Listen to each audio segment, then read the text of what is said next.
Hello friends, Shilpa કિચનમાં તમારું સ્વાગત છે। આજે આપણે બનાવશું દાળ જે ભાત સાથે ખવાય છે તે।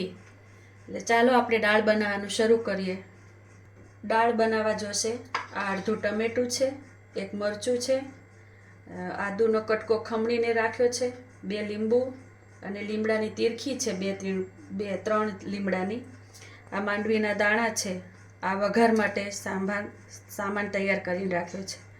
હવે આપણે ગેસ ચાલુ કરશું।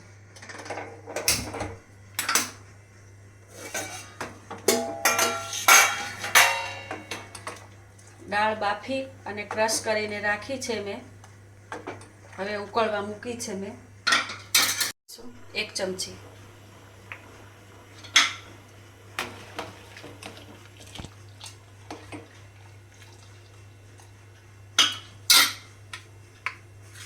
એક ચમચી મીઠું નાખશું। બાફામાં નાખ્યું હતું એટલે સ્વાદ અનુસાર નાખવાનું। હવે આપણે એમાં આ ટમેટા નાખી દઈએ, અડધું ટમેટું જે સુધારીને રાખ્યું છે એ, અને આદુ મરચાં, આ લીમડાની તીરખી,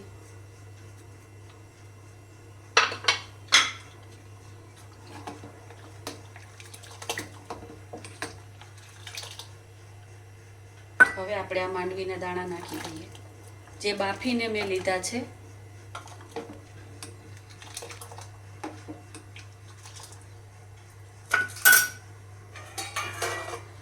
દાળને ઉકાળવા માટે ઢાંકી દઈએ। દાળ ચેક કરી લઈએ, જો ઉકળવા માંડી છે।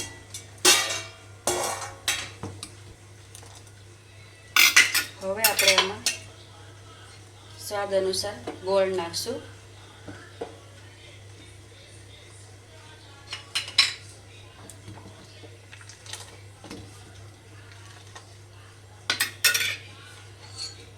સ્વાદ અનુસાર લીંબુ નાખશું।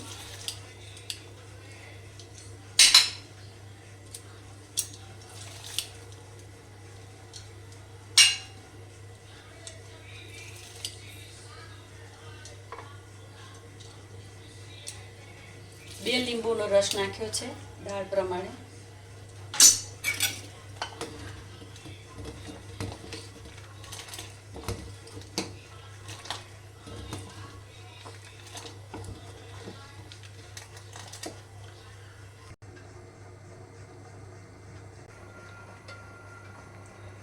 હવે આપણે આ દાળનો વઘાર કરશું।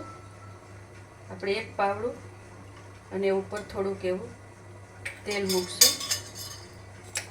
ગેસ ચાલુ કરશું। તેલ ગરમ થઈ ગયું છે। હવે આપણે આમાં રાઈ જીરું નાખશું 1 ચમચી।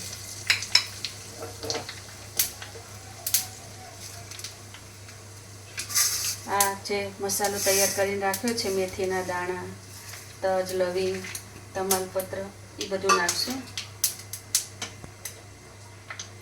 લીમડાના પાન નાખશું।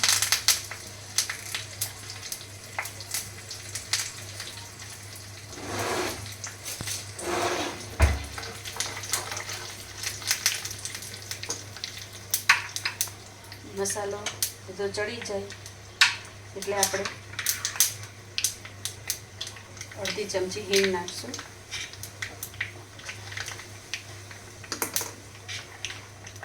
અડધી ચમચી લાલ મરચું પાવડર નાખશું। હવે આ દાળમાં વઘાર એડ કરી દઈશું।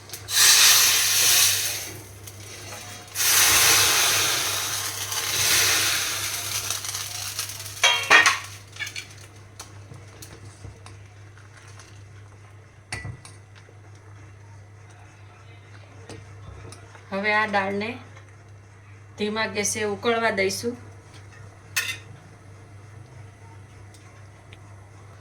દાળ આપણી તૈયાર છે।